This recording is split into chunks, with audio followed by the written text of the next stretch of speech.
سورہ اخلاص۔ سورہ اخلاص کا تعارف، مقام نزول۔ سورہ اخلاص ایک قول کے مطابق مکی اور ایک قول کے مطابق مدنی ہے۔ آیات، کلمات اور حروف کی تعداد، اس صورت میں ایک رکوع، 4 آیتیں، 15 کلمے اور 47 حروف ہیں۔ سورہ اخلاص کے اسماء اور ان کی وجہ تسمیہ، مفسرین نے سورت کے تقریباً 20 نام ذکر کیے ہیں، ان میں سے 4 نام یہاں ذکر کیے جاتے ہیں۔ نمبر 1، اس سورت میں اللہ تعالیٰ کی خالص توحید کا بیان ہے، اس وجہ سے اسے سورہ اخلاص کہتے ہیں۔ نمبر 2، اس سورت میں یہ بتایا گیا ہے کہ اللہ تعالیٰ ہر نقص و عیب سے بری اور ہر شریک سے پاک ہے، اس مناسبت سے اسے سورہ تنزیہہ کہتے ہیں۔ نمبر 3، جس نے اس سورت سے تعلق رکھا وہ غیروں سے الگ ہو جاتا ہے، اس لیے اسے سورہ تجرید کہتے ہیں۔ نمبر 4، اسے پڑھنے والا جہنم سے نجات پا جاتا ہے، اس بنا پر اسے سورہ نجات کہتے ہیں۔ سورہ اخلاص کے فضائل، احادیث میں سورت کی بہت فضیلتیں وارد ہوئی ہیں، ان میں سے 3 احادیث اور ایک وظیفہ یہاں پیش کرتا ہوں۔ نمبر 1، حضرت ابو سعید خدری رضی اللہ تعالیٰ عنہ سے روایت ہے، بخاری شریف کی حدیث ہے، نبی اکرم صلی اللہ تعالیٰ علیہ وآلہ وسلم نے ارشاد فرمایا، کیا تم میں سے کوئی اس سے عاجز ہے کہ وہ رات میں قرآن مجید کا 1/3 حصہ پڑھ لے؟ صحابہ کرام رضی اللہ تعالیٰ عنہم کو یہ بات مشکل معلوم ہوئی اور انہوں نے عرض کی، یا رسول اللہ صلی اللہ تعالیٰ علیہ وآلہ وسلم، ہم میں سے کون اس کی طاقت رکھتا ہے؟ آپ صلی اللہ تعالیٰ علیہ وسلم نے ارشاد فرمایا، سورہ اخلاص 1/3 قرآن کے برابر ہے۔ نمبر 2، حضرت عائشہ صدیقہ رضی اللہ تعالی عنہا فرماتی ہیں، بخاری شریف کی حدیث ہے، حضور پرنور صلی اللہ تعالی علیہ وسلم نے ایک شخص کو ایک لشکر میں روانہ کیا، وہ اپنے ساتھیوں کو نماز پڑھاتے تو سورہ فاتحہ کے ساتھ سورت ملانے کے بعد سورہ اخلاص پڑھتے تھے۔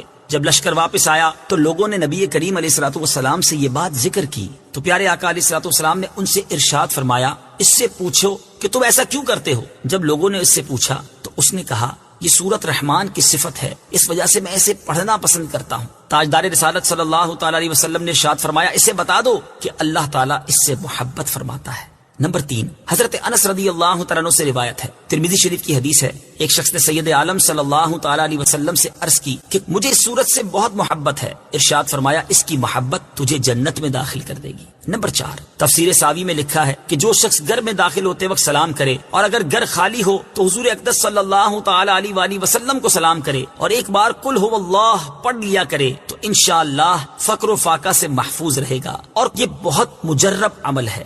سورہ اخلاص کا شان نزول، اس سورت کا شان نزول یہ ہے کہ کفار نے رسول اللہ صلی اللہ تعالی علیہ وسلم سے اللہ رب العزت کے متعلق طرح طرح کے سوال کیے۔ کوئی کہتا تھا کہ اللہ عز و جل کا نسب کیا ہے، کوئی کہتا تھا کہ وہ سونے کا ہے یا چاندی کا ہے یا لوہے کا ہے یا لکڑی کا ہے، کس چیز کا ہے؟ کسی نے کہا وہ کیا کھاتا ہے، کیا پیتا ہے، ربوبیت اس نے کس سے ورثے میں پائی اور اس کا کون وارث ہوگا؟ ان کے جواب میں اللہ تعالیٰ نے یہ سورت نازل فرمائی اور اپنی ذات و صفات کا بیان فرما کر معرفت کی راہ واضح کی اور جاہلانہ خیالات و اوہام کی تاریکیوں کو جن میں وہ لوگ گرفتار تھے اپنی ذات و صفات کے انوار کے بیان سے محو کر دیا۔ سورہ اخلاص کے مضامین، اس صورت میں اسلام کے سب سے اہم عقیدے، اللہ تعالیٰ کی وحدانیت کو بیان کیا گیا ہے، نیز اللہ تعالیٰ کے صفات کمال کے ساتھ متصف ہونے کا ذکر اور عیسائیوں اور مشرکوں کا رد کیا گیا ہے۔ سورہ ابو لہب کے ساتھ مناسبت، سورہ اخلاص کی اپنے سے ماقبل سورت لہب کے ساتھ مناسبت یہ ہے کہ دونوں سورتوں کی آیات کے آخر کا وزن ایک جیسا ہے۔ تم فرماؤ وہ اللہ ایک ہے، اللہ بے نیاز ہے، نہ اس نے کسی کو جنم دیا اور نہ وہ کسی سے پیدا ہوا اور کوئی اس کے برابر نہیں۔ قل هو اللہ احد، تم فرماؤ وہ اللہ ایک ہے۔ تفسیر صراط الجنان میں ہے، عرب میں کفار کی بہت سی قسمیں تھیں، دہریہ، مشرک، اللہ تعالیٰ کی صفات کے منکر اور اللہ تعالیٰ کے لیے اولاد ماننے والے وغیرہ۔ اس صورت میں ان سب کی تردید ہے۔ هو اللہ فرمانے میں دہریوں کی تردید ہے، احد فرمانے میں مشرکین کا مکمل رد ہے، اور اگلی آیات میں بقیہ کفار کا رد ہے۔ ارشاد فرمایا کہ وہ اللہ ایک ہے، یعنی ربوبیت اور الوہیت میں عظمت و کمال کی صفات کے ساتھ موصوف ہے، اس کی نہ کوئی مثل ہے نہ نظیر اور نہ شبیہ، اس کا کوئی شریک نہیں۔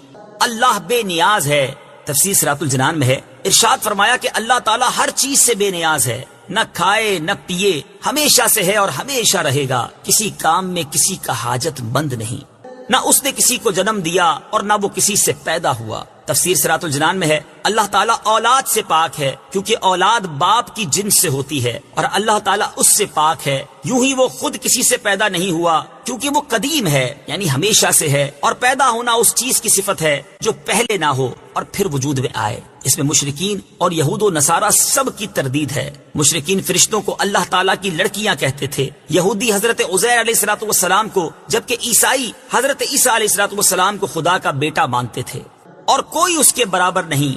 تفسیر صراط الجنان میں ہے یعنی نہ ذات میں نہ صفات میں، کیونکہ وہ واجب ہے، خالق ہے، باقی سب ممکن مخلوق اور حادث ہیں۔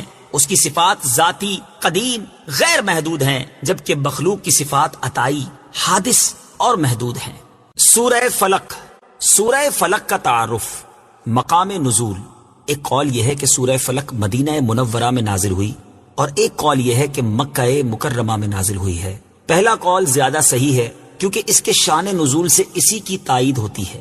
آیات، کلمات اور حروف کی تعداد، اس صورت میں ایک رکوع، 5 آیتیں، 23 کلمات اور 74 حروف ہیں۔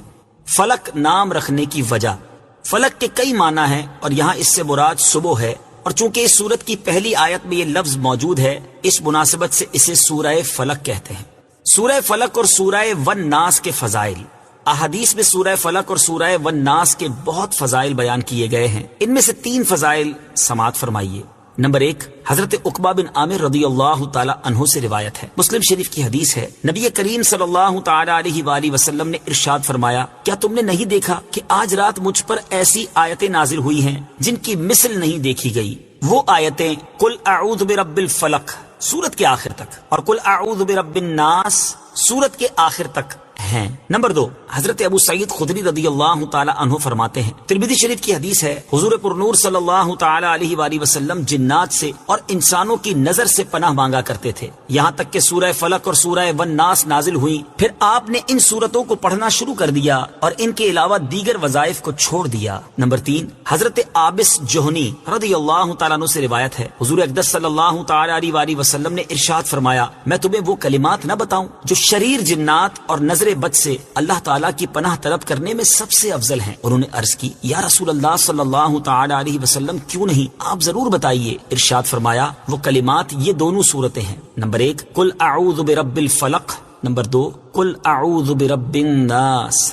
سورہ فلق اور سورۃ الناس کا شان نزول، یہ سورت اور سورۃ الناس جو اس کے بعد ہے اس وقت نازل ہوئی جبکہ لبید بن عاصم یہودی اور اس کی بیٹیوں نے حضور پرنور صلی اللہ تعالی علیہ وآلہ وسلم پر جادو کیا، اور حضور اکرم صلی اللہ تعالی علیہ وسلم کے جسم مبارک اور ظاہری اعضاء پر اس کا اثر ہوا، البتہ دل، عقل اور اعتقاد پر کچھ اثر نہ ہوا۔ چند دنوں بعد حضرت جبریل علیہ الصلوۃ والسلام آئے اور انہوں نے عرض کی، ایک یہودی نے آپ صلی اللہ تعالی علیہ وآلہ وسلم پر جادو کیا ہے، اور جادو کا جو کچھ سامان ہے وہ فلاں کنویں میں ایک پتھر کے نیچے دبایا ہوا ہے۔ رسول کریم صلی اللہ تعالی علیہ وآلہ وسلم نے حضرت علی المرتضی کرم اللہ تعالی وجہہ الکریم کو بھیجا، اور انہوں نے کنویں کا پانی نکالنے کے بعد پتھر اٹھایا تو اس کے نیچے سے کھجور کے درخت کے نرم حصے سے بنی ہوئی تھیلی برآمد ہوئی، جس میں حضور اقدس صلی اللہ تعالی علیہ وسلم کے وہ منہ مبارک جو کنگھی سے برآمد ہوئے تھے، اور نبی کریم صلی اللہ تعالی علیہ وآلہ وسلم کی کنگھی کے چند دندانے، اور ایک ڈورا یا کمان کا چلہ جس میں 11 گرہیں لگی تھی، اور ایک موم کا پتلا تھا جس میں 11 سوئیاں چبھی ہوئی تھیں۔ یہ سب سامان پتھر کے نیچے سے نکالا اور حضور پرنور صلی اللہ تعالی علیہ وآلہ وسلم کی خدمت میں حاضر کیا گیا۔ اللہ تعالیٰ نے یہ دونوں صورتیں نازل فرمائیں۔ ان دونوں صورتوں میں 11 آیتیں ہیں، 5 سورہ فلق میں اور 6 سورہ ناس میں۔ ہر ایک آیت کے پڑھنے کے ساتھ ایک ایک گرہ کھلتی جاتی تھی، یہاں تک کہ سب گرہیں کھل گئیں اور حضور پرنور صلی اللہ تعالی علیہ وسلم بالکل تندرست ہو گئے۔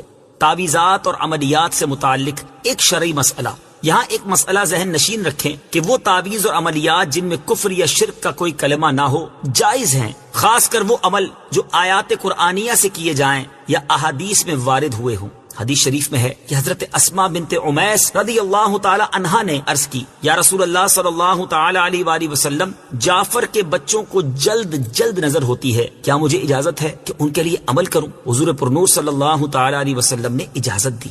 سورہ فلق اور سورۃ الناس کے شان نزول سے حاصل ہونے والی معلومات، اس سورت اور اس کے شان نزول سے 4 باتیں معلوم ہوئیں۔ نمبر 1، جادو اور اس کی تاثیر حق ہے۔ نمبر 2، نبی کے جسم پر جادو کا اثر ہو سکتا ہے، جیسے تلوار، تیر اور نیزے کا۔ یہ اثر شان نبوت کے خلاف نہیں، ہاں ایسا اثر نہیں ہو سکتا کہ جس سے نبوت کے متعلقہ امور میں خلل آئے۔ حضرت موسیٰ علیہ السلام کے مقابلے میں جادوگر بالآخر اس لیے فیل ہوئے کیونکہ وہاں جادو سے معجزے کا مقابلہ تھا، ورنہ حضرت موسیٰ علیہ السلام کے خیال پر بھی اس جادو نے اثر کیا کہ ان کو خیال ہوا کہ یہ لاٹھیاں رسیاں چل رہی ہیں، جیسا کہ قرآن پاک میں ہے، يخيل إليه من سحرهم أنها تسعى۔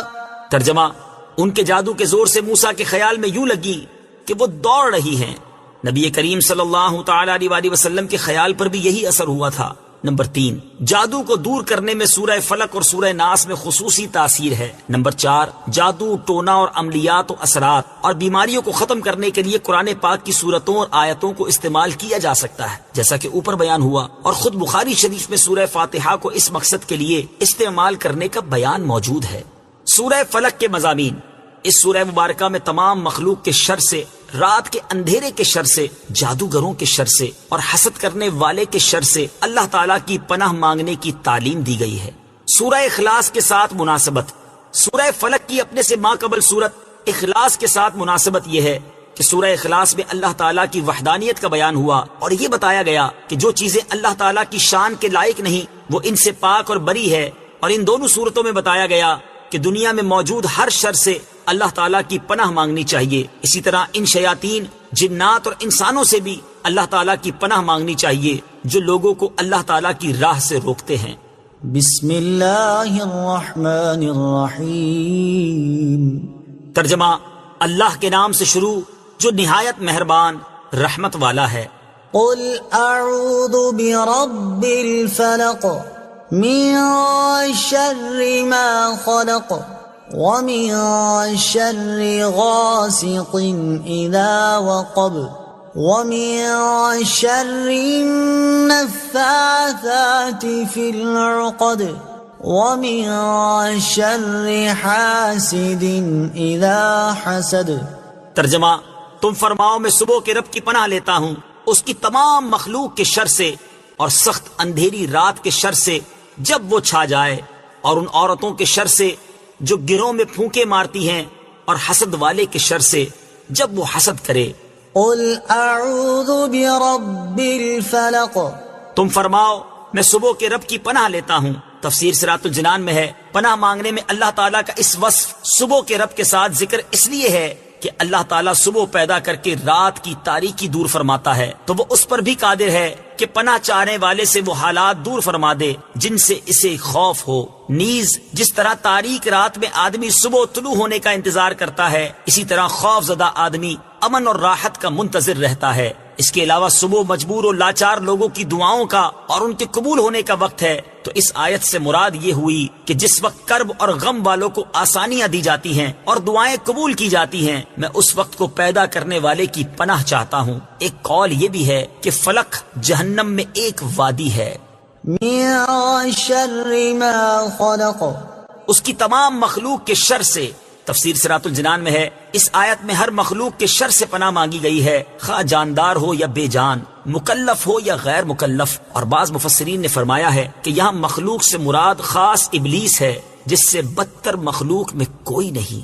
وَمِن شَرِّ غَاسِقٍ إِذَا وَقَبَ۔ اور سخت اندھیری رات کے شر سے جب وہ چھا جائے۔ تفسیر صراط الجنان میں ہے، ام المومنین حضرت عائشہ رضی اللہ تعالی عنہا سے مروی ہے کہ رسول کریم صلی اللہ تعالی علیہ وسلم نے چاند کی طرف نظر کر کے ان سے فرمایا، اے عائشہ رضی اللہ تعالی عنہا، اس کے شر سے اللہ تعالی کی پناہ، یہ جب ڈوب جائے تو اندھیرا ہو جاتا ہے۔ اس سے مراد مہینے کی آخری راتیں ہیں جب چاند چھپ جاتا ہے تو جادو کے وہ عمل جو بیمار کرنے کے لیے ہیں اسی وقت میں کیے جاتے ہیں۔ وَمِن شَرِّ النَّفَّاثَاتِ فِي الْعُقَدِ۔ اور ان عورتوں کے شر سے جو گروہ میں پھونکے مارتی ہیں۔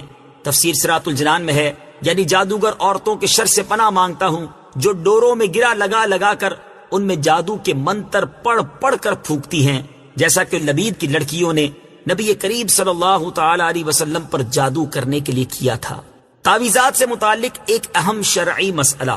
یاد رہے کہ ناجائز کاموں کے لیے تعویذ گنڈے ناجائز و حرام ہیں، جبکہ جائز مقصد کے لیے گنڈے بنانا اور ان پر گرا لگانا، قرآن مجید کی آیات یا اللہ تعالیٰ کے اسماء پڑھ کر دم کرنا جائز ہیں۔ جمہور صحابہ کرام اور تابعین رضی اللہ تعالی عنہم اسی پر ہیں، اور نبی کریم صلی اللہ تعالی علیہ وسلم کے عمل مبارک اور ارشاد سے بھی یہ چیز ثابت ہے۔ چنانچہ حضرت عائشہ صدیقہ رضی اللہ تعالی عنہا سے روایت ہے، مسلم شریف کی حدیث ہے، آپ فرماتی ہیں کہ جب حضور پرنور صلی اللہ تعالی علیہ وسلم کے اہل میں سے کوئی بیمار ہوتا تو حضور اقدس صلی اللہ تعالی علیہ وسلم معوذات یعنی سورہ فلق اور سورہ ناس پڑھ کر اس پر دم فرماتے۔ اور حضرت عبید بن رفاعہ رضی اللہ تعالیٰ عنہ سے روایت ہے کہ حضرت اسماء بنت عمیس رضی اللہ تعالی عنہا نے رسول کریم صلی اللہ تعالی علیہ وسلم سے عرض کی، یا رسول اللہ صلی اللہ تعالی علیہ وسلم، حضرت جعفر رضی اللہ تعالیٰ عنہ کے بیٹوں کو بہت جلد نظر لگ جاتی ہے، کیا میں کچھ پڑھ کے ان پر دم کر دیا کروں؟ ارشاد فرمایا، ہاں، کیونکہ اگر کوئی چیز تقدیر سے سبقت لے جا سکتی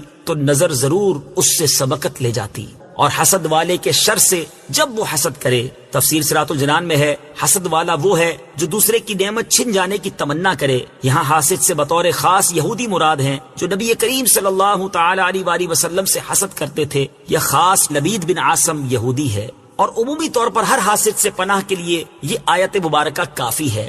حسد بدترین صفت ہے، اور یہی سب سے پہلا گناہ ہے جو آسمان میں ابلیس سے سرزد ہوا اور زمین میں قابیل سے۔ حسد کے مقابلے میں رشک ہوتا ہے، اور وہ یہ ہے جس میں اپنے لیے بھی اسی نعمت کی تمنا ہوتی ہے جو دوسرے کے پاس ہے، لیکن دوسرے سے چھن جانے کی تمنا اس میں نہیں ہوتی۔ اس صورت مبارکہ سے معلوم ہوا کہ جادو اور حسد بدترین جرائم ہیں کہ عام شروں کے بعد ان کا ذکر خصوصیت سے فرمایا گیا۔